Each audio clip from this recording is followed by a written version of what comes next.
Okay, so I've been having a lot of thought about the Fire Horse, the year of the Fire Horse.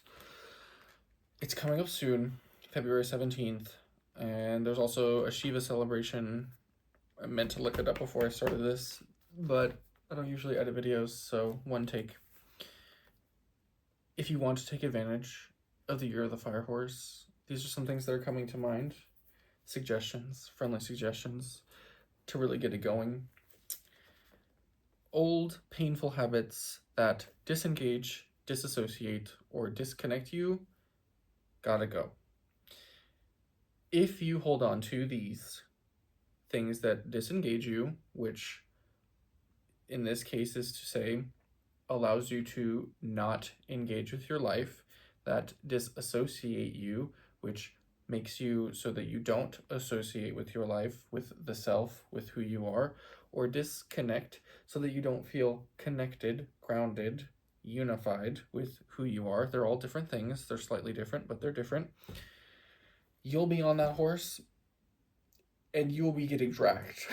You'll be like sideways near its butt, like getting kicked while it drags you because it's not gonna stop. This year's gonna.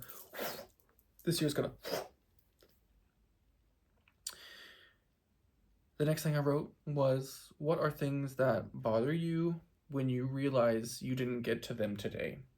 Those are the things we are focusing on in the year of the Fire Horse, because when you hold attention to those things, because those are the things that really actually matter to you. When you feel a little bit like peeved with yourself that you didn't get to the gym, or a little bit peeved with yourself that you didn't study a language, that's like future you coming in and giving you upset because like you're supposed to be you're gonna have done that.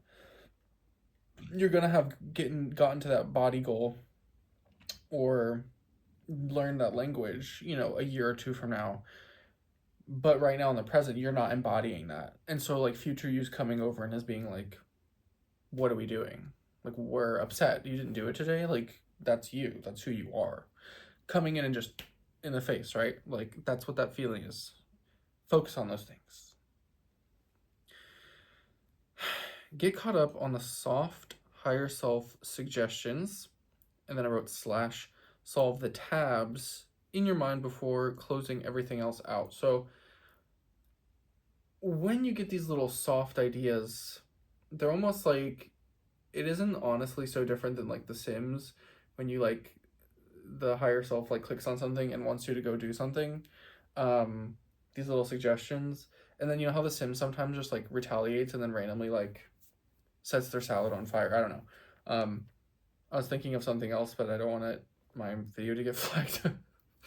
Sometimes they put the small objects that are maybe related to birth in some way in the oven. Yeah. Anyway, when they go crazy, don't do that. But get caught up on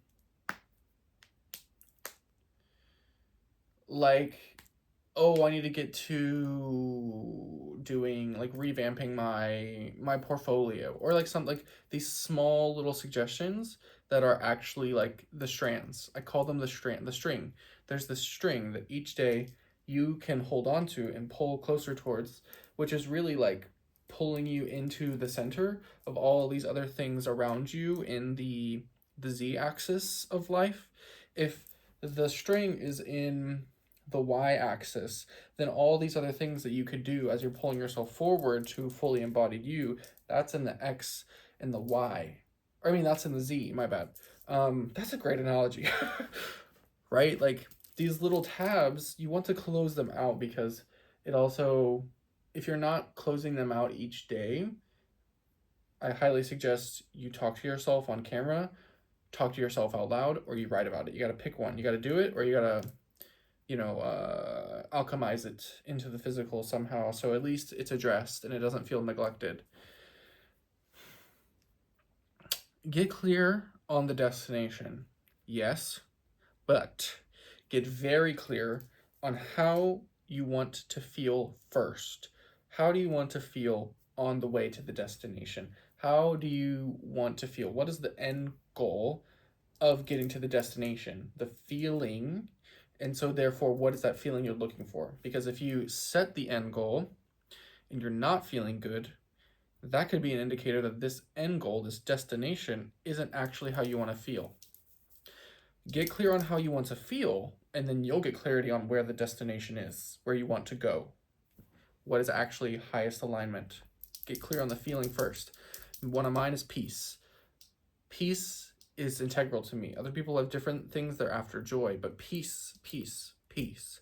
So peace, what does that look like destination-wise?